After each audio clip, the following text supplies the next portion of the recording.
Hello everyone, welcome to the commerce achiever platform. आज इस session में हम टी बिल के बारे में समझेंगे यानी ट्रेजरी बिल। तो अगर आपको बिल्कुल जो है कंप्लीट इन्फॉर्मेशन चाहिए तो आज हमारे सेशन को कंप्लीट रेफर करें। ट्रेजरी बिल के बारे में कंप्लीट डिटेल डिस्कशन करेंगे और अगर आप चाहते हैं कि आपको डिफरेंट एरियाज में इन्वेस्टमेंट करनी है तो ये आपको इन्वेस्टमेंट प्लानिंग में भी मदद करेगा।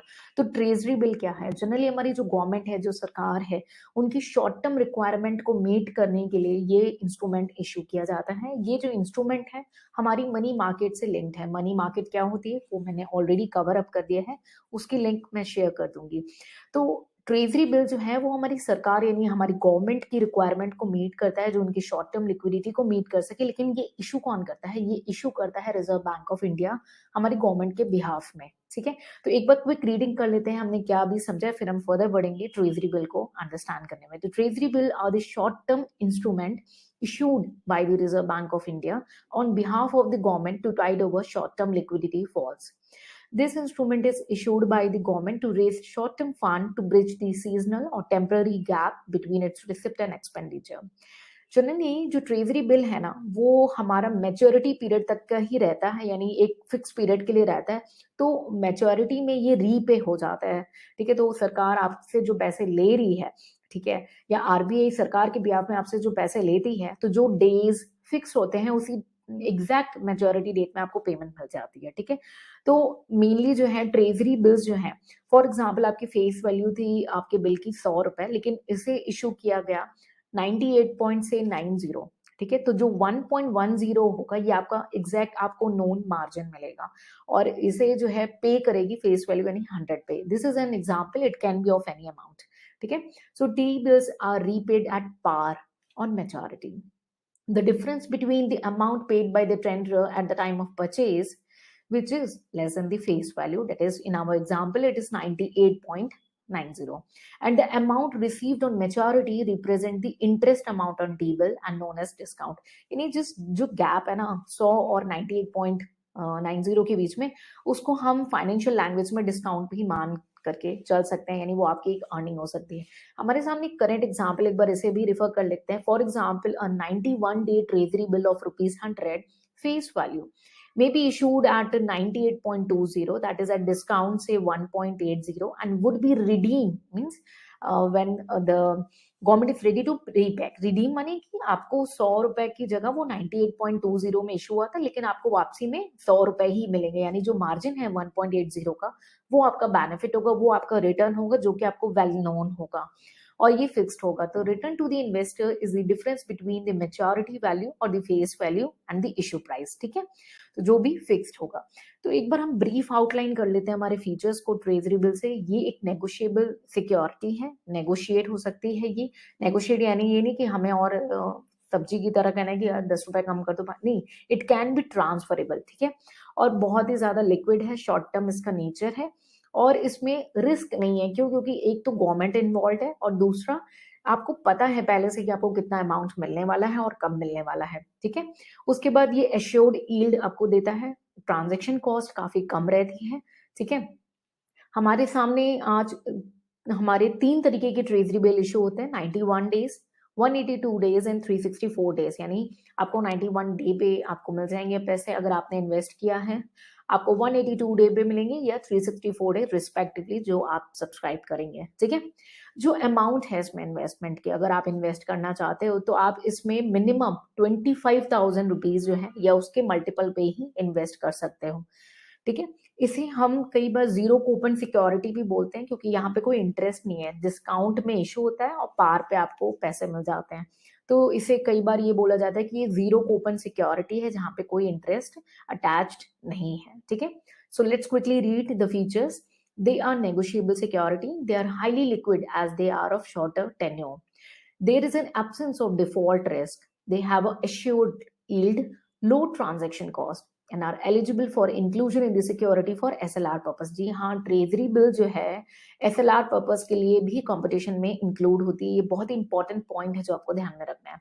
सो presently we have 3 types of treasury bill, 91 day, 182 days and 364 days treasury bill.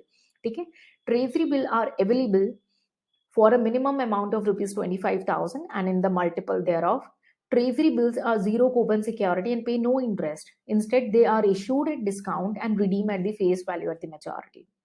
सो देखिए हमने बहुत सारी बातें ना अंडरस्टैंडिंग हमारी जो बेसिक अंडरस्टैंडिंग थी उसी में कवर की, बट फीचर्स को हमने इसे और डिटेल में बाइफरकेट कर दिया।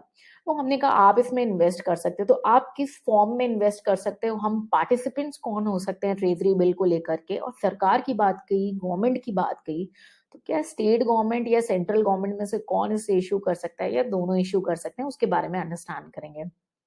तो पार्टिसिपेंट्स कौन इन्वॉल्व है हमारे ट्रेजरी बिल में? Reserve bank of India, obviously ये सरकार के बिहाफ में इशू करती है, तो ये तो मेन आपकी पार्टिसिपेंट रही। उसके बाद बैंक्स इन्वॉल्व होती हैं, mutual fund, financial institution, primary dealer अगर आप हैं तो primary dealer, provident funds, corporates अगर आपका कॉर्पोरेट है, एक ऑर्गेनाइजेशन है, फॉरेन बैंक्स हैं, फॉरेन इंस्टीट्यूशनल इन्वेस्टर के फॉर्म में ये सारे पार्टिसिपेट कर सकते हैं, यानी आप एक रिटेलर के फॉर्म में, you have to think it, ठीक है।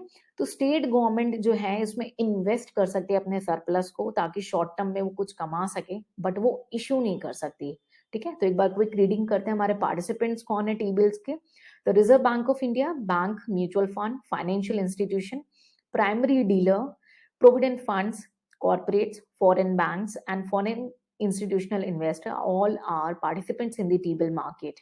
The state government can invest their surplus fund as non-competitive bidder in T-bill for all maturities.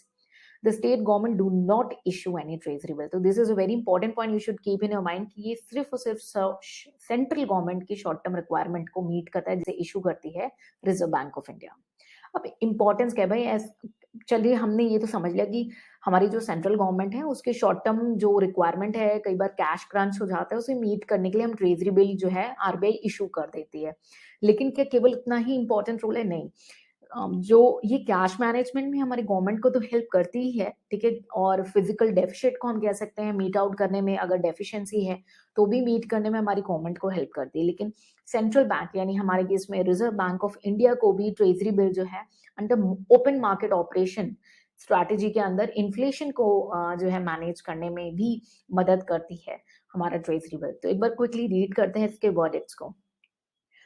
Government play an important role in the cash management, that is a treasury bill play an important role in the cash management of the government, serve as a short term benchmark and help in pricing different floating rate products in the market, like it will be included for the computation of SLR rate, we already learned, okay. It's issued is aimed at reducing total physical deficit in an economy and also regulate the total currency circulation at any given point of time. So we can conclude that for the government, it helps its cash management, it helps to meet the physical deficit, it also helps to impact the floating rate, okay, and it's also help in the total currency circulation in an economy, okay. But moving ahead with the central bank, the Reserve Bank of India also issues such treasury bill under its open market operation strategy to regulate its inflation level and spending and borrowing habit of individual. During the time of economic boom, leading to a high and persistent inflation rate in the economy, high value treasury bill are issued to the public. Okay, why? Because it help to reduce the aggregate money supply, because why? It is issued to the public by the treasury bill, okay, and you can invest through designated modes. So when they are issued to the public, you invest. So what they are taking money from your pocket, and this helps in reduction in money flow in the economy. So this leads to your reduction in aggregate money supply in an economy, okay. So I hope it's clear what's important and what's its feature and what are about the history of total idea about the treasury bill. So we already learned that there are three types of treasury bill: 91 days, 182 days and 364 days. So हमारे तीन तरीके के treasury bill हैं, 91 days और 182 days and 364 days. These are the fixed date, okay. हमारे जो treasury bill है, पहले हमारा एक और ट्रेजरी बिल हुआ करता था 14 डेज ट्रेजरी बिल, लेकिन ये डिसकंटिन्यू हो गया 2001 से। तो पहले हमारे 5 टाइप्स ऑफ ट्रेजरी बिल हुआ करते थे, ठीक है। 14 डे का आपका इंटरमीडिएट और ऑप्शनेबल, दो ये हो गया। एक आपका 91 डेज, 182 डेज एंड 364 डेज।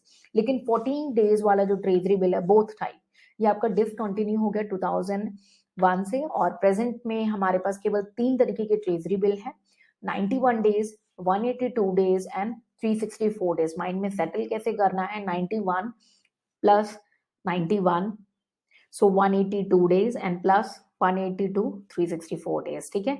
तो ये आपके ट्रेजरी बिल है जो शॉर्ट टर्म कुशन का काम करते हैं हमारी गवर्नमेंट के लिए, which is help as in short term investment के लिए भी, बैंक के लिए एक शॉर्ट टर्म इन्वेस्टमेंट का काम करेगा, फाइनेंशियल इंस्टीट्यूशन को मदद करता है शॉर्ट टर्म इन्वेस्टमेंट में, ठीक है।